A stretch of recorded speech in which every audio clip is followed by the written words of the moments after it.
You know, when we think of Eid al-Adha, the delicious food and the big prayers often come to mind first, right?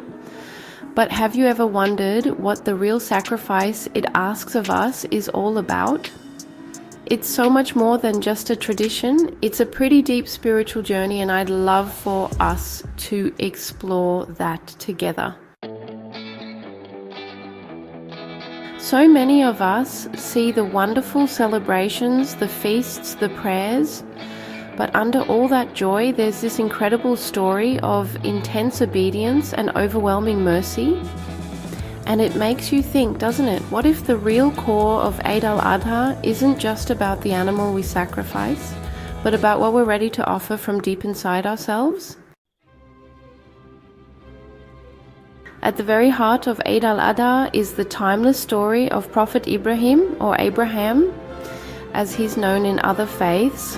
Picture this: after longing for a son for years, Ibrahim is finally blessed with Ismail, but then a divine message comes to him in a dream. He is to sacrifice his beloved son. Can you even imagine how heavy that must have felt? Ibrahim, out of his deep love and trust in God, told Ismail, and Ismail, showing just as much incredible willingness, agreed to God's plan.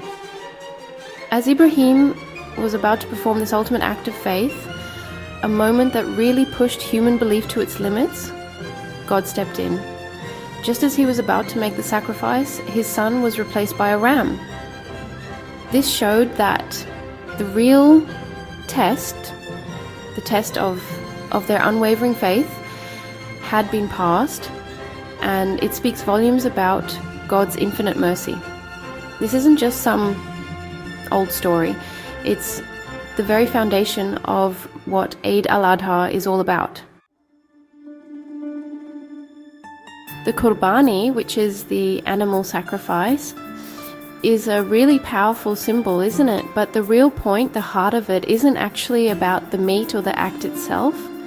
It's about our willingness to give up something truly precious to us for God, just like Prophet Ibrahim was ready to do. This whole act teaches us to be humble, to feel for others, and it pushes us to share what we have, but it doesn't stop there. The idea of sacrifice goes beyond the physical. It's like an invitation to let go of our egos, those worldly things we get so attached to, and even our not so great desires, you know, the stuff that gets in the way of us growing spiritually. It's all about purifying why we do things and getting closer to God.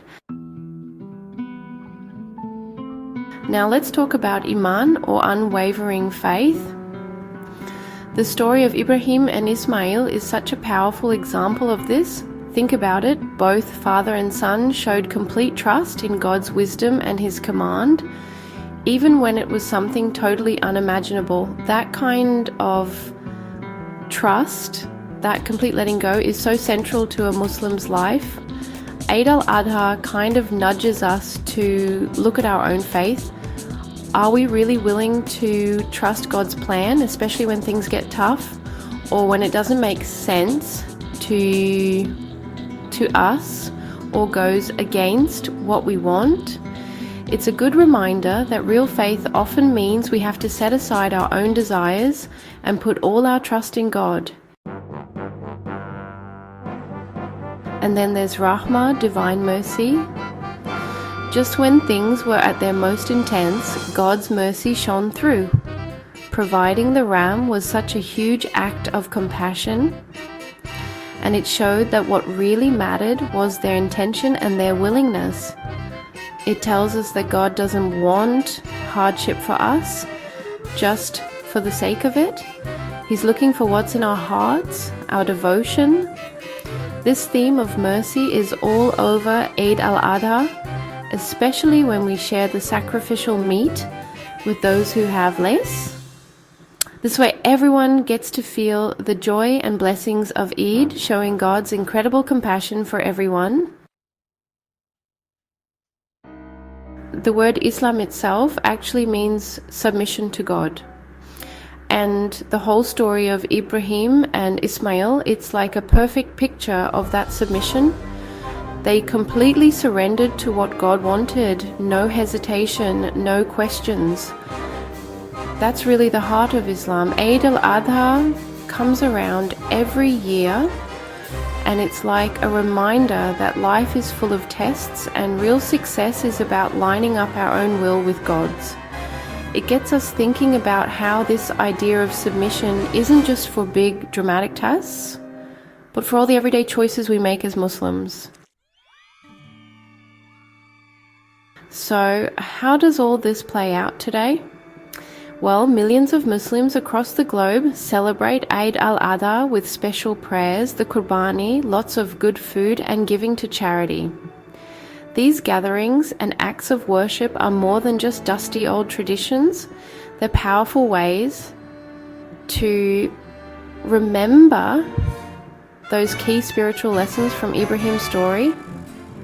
Sharing the meat makes sure everyone, especially those who might be struggling, gets to enjoy the festival's blessings, which really builds a sense of community and kindness. But it's not just about what we do together. Eid al-Adha really asks us to look inside ourselves. That spirit of sacrifice gets us thinking, what's a smile? What's that thing I'm really attached to? Or that habit I can't shake?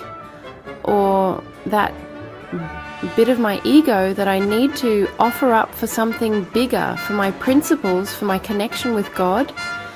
It's like a call to refresh our commitment to our faith, to try and be more selfless, and to really live with compassion every day. So, as you can see, Eid al-Adha is so much more than just a holiday. It's a really deep dive into what faith is all about, celebrating that incredible obedience, remembering God's mercy, and truly understanding sacrifice and submission. Every year it calls us to check in with ourselves, to try and be better, and to strengthen our connection with God and with each other.